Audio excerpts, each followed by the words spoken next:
there, Liam. Hope you're having a great day today. This is your video lesson. Three things I want to talk about. If you have any questions at the end, have your parents shoot me over a message. I'll do my best to answer. So cool, let's get to it. So first thing is circles.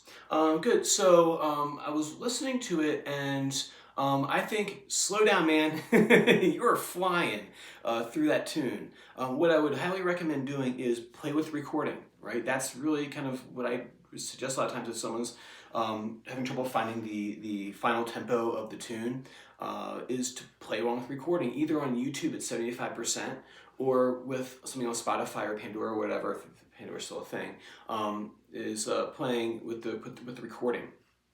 Because I think you're kind of like rushing certain sections with it. You're doing the chord switches really quickly, which is, I guess, a good thing. That you have the ability to do that, so that's good.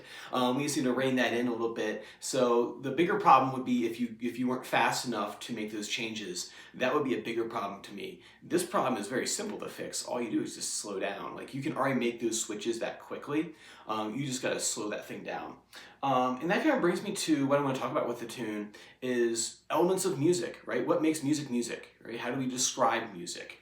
The same way as how would a scientist describe music? And there are different things we do. Pitch, I have these written down here in the handout. Pitch, rhythm, dynamics, tone, color, tempo, articulation, duration, right? Those are things that we can quantify how music sounds. And when I'm working on a piece, all those factors come into play, right? So I'll sit there with the music and go, so say for a classical tune it would be different than like a rock tune. For rock tune, I would sit there with the recording and maybe the tab or the chord chart and sit down and like make notes of like what I'm either mental or on paper, what I'm going for. Like I said before in previous recordings, that this song has lush sounding beautiful chords. You find these kinds of chords in a lot of acoustic new age music. There's actually a lot of great fingerstyle stuff that maybe we should be getting into. In that vein, that the Windham sound, basically. There was a small label years ago that dealt in new age, ethereal kind of textures with steel string acoustic music. That might be something that we could get into if you're interested in that kind of sound or want to explore that sound more. There's a whole world of it. I can show you some examples next time you're in the studio. But at any rate, though, what you have to do with this song is go, okay, what am I trying to go for, right? Because I think with the high gain distortion on there, you really lose the sense of those beautiful sounding chords. It's almost like the distortion's masking it. What I would do if you do want to have distortion is very low gain. These heavy metal bands that do utilize distortion in conjunction with these lush sounding chords, like say stuff like this, right? Right, bands that use that sound. If you look at how much distortion they're actually using, they're not using very much. They're actually using more like overdrive sounds. It's just the amp that's driven a little harder than having a full gain distortion. So what I would suggest doing is backing off the gain so you can actually hear these pretty colors that are in the sound. It's kind of like you bought all these fancy colors and stuff, and then just decided to like, mix them all together and make like browns. Like, well, no, you have all these cool like magenta and these different shades of red, and you mix too many things all at once, and it becomes obscured, right? So. And then I think of like, say, so that's the tone color. I would think about that when working on the Post Malone tune. I would think on tempo. How fast really is that song? It's not a knuckle buster, right? He's not going. He's not moving that fast.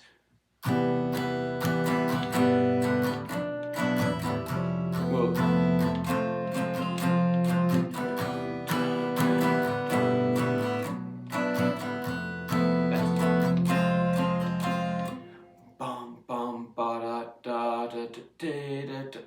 Now would take me to rhythm. How do I want the rhythm to flow? Bum bum ba da da da dee da ba ba dum ba ba. I all hum along with recording, right? So it's not.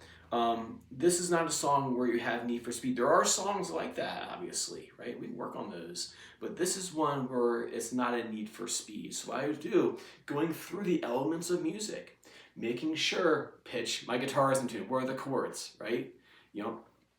What are those added notes he's adding? What are those added notes that he added to the basic triad in creating extended harmonies, right? Rhythm, boom, boom, ba da da, right? What patterns is he using? Dynamics, right? When playing this song, you don't need to be going full 100% of the time. If you start off the song,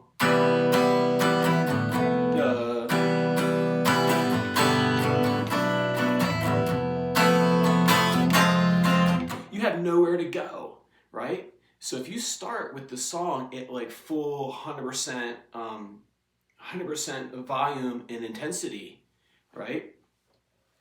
Then you have nowhere to go in the song. It's kind of like watching a movie, and they start it with like the climax of the movie, like the final scene where they blow up the final set, and the action hero saves the day, and then like there's nothing else, like there's nowhere else to go. Like you've already gone to like the climax of the movie.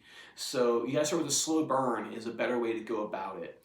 I remember one of the most difficult pieces that I've ever played was Villalobos Etude 4. It's actually deceptively difficult.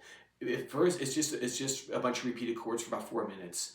And I was talking to Ricardo one time, and I was like, "Oh, what's the hardest Villalobos Etude that there is?" And he's like, "Number 4." I'm like, "There's no way, because I feel like number 7 is more virtuosic. It's like it's like these fast runs and stuff like that that are difficult for me to play."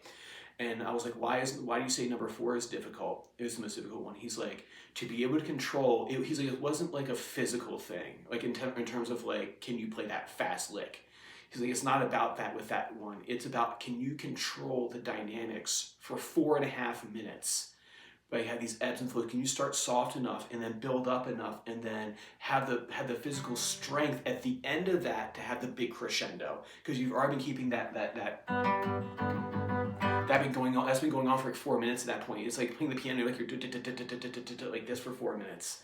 And he's like, you got to not only be able to control the dynamics, have the strength to control those dynamics up and down as you're moving through the piece, but when you get to the end, do you have the strength at the end in your hands to pull off that final crescendo where you like really snap the strings almost?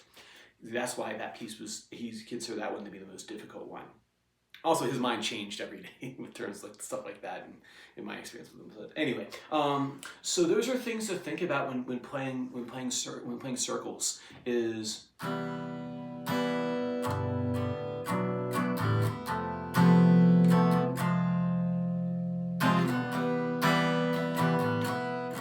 whatever the chord changes, stuff like that. But being a musician and playing these songs is not about how many notes can I jam in a measure, or how much of a knuckle buster this piece is, how hard is it. It's being sensitive to these elements of music, and can you control them and make them serve the song better, rather than just having like a neck breaking fast riff that you play like over and over again. It's not about that. It's about being sensitive to the elements of music.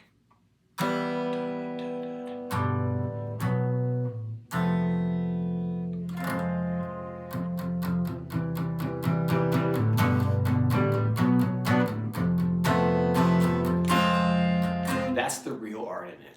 That's really, like, when someone plays, I'm not listening necessarily how fast they're playing. Is how sensitive they are to the music and how much they draw me in when they're playing, not neck-breaking, virtuoso, Paganini style virtuoso licks. When I was younger, that was more interesting to me. And as I get older, I get more interested in colors and textures and this contemplative music. Anyway, got my soapbox. So then number 2 is Suzuki tonalization. Good. The wrist on your left hand looks good, right? You have a nice straight wrist right here, which I like. That's really nice. The issue is you see your right hand's a little rusty, but I think we can knock that rust off with a little bit of practice. And the left hand is where if I were to triage this thing, the left hand is where the bigger issues lie. Know where to put your fingers. Like, your fingers are still guessing at where to go. And you should be able to, this is what I would do for the exercise. I would take the arpeggio out of it.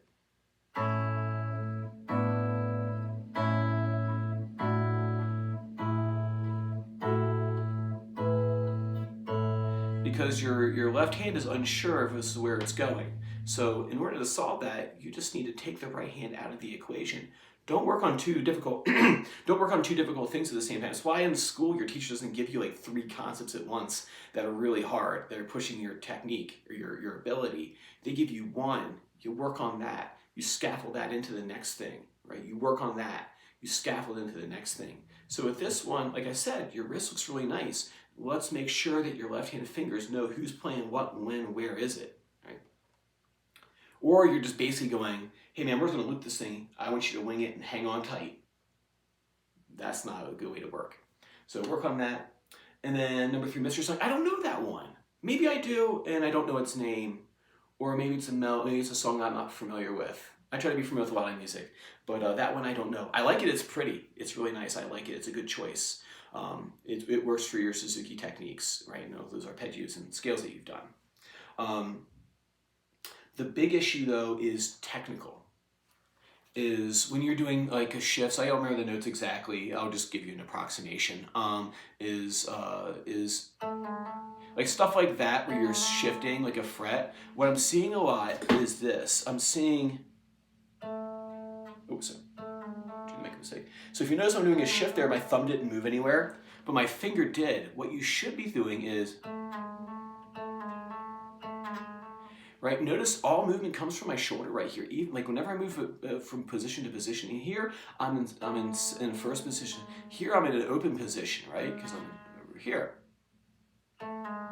So your thumb has to move. If you do this right here, you run the risk of overshooting or undershooting the transition. Isolate those little things. It's the little details that make the piece stand out. As it sits, it's a very nice presentation of it. But to make it better and awesome, put the time in to practice the little details of doing that shift. Right? That might be your practice. Don't loop stuff, man. Like, trust me, I did that for years, and it cost me time. So don't just loop the song, but work on things in the song that are difficult. That's my job, basically, is identifying problems and breaking them down to the minutia. That's what I do. My medium is the guitar. It might as well be auto repair, right? What's the problem with that engine? Well, let's go in there. Well, the muffler is bad, and this bad, and this bad. Okay, let's work on them all at the same time. No, work on the engine, work on the oil first, then let's work on the muffler, then work on the drive shaft, all in order. So it's breaking down, and what we're doing is learning how to problem solve, so that way we've come to a problem that's non-guitar related. You can, so okay, let's work on this first, let's work on this, don't panic, just work on each problem at a time, and you'll come to a solution. So the thumb is the big one in this one. There's another spot in there, like I said, I can't remember the notes. Like I said, it's a very pretty song though. It'd be good for us to work on, where you had to do a jump shift, right? Practice the jump shift. Watch my hand, my thumb comes along for the ride. Slow practice too is very valuable. Slow the song down and see how your hand's moving. And trust me, that was a big lesson I learned when I was first started college. I learned how to slow pieces down and practice them at learning speed. Basically, the mistakes I saw in there, they're all silly. There's nothing in there that you can't do. They're all silly mistakes caused by looping and not breaking them down. If you break them down and don't loop it, just work on the shift. But don't get antsy about working on the shift. Okay, Doug said work on the shift. Okay, there we go. Good. I worked on the shift. I'm next. No. Eyes where you're going. So when you do the jump shift,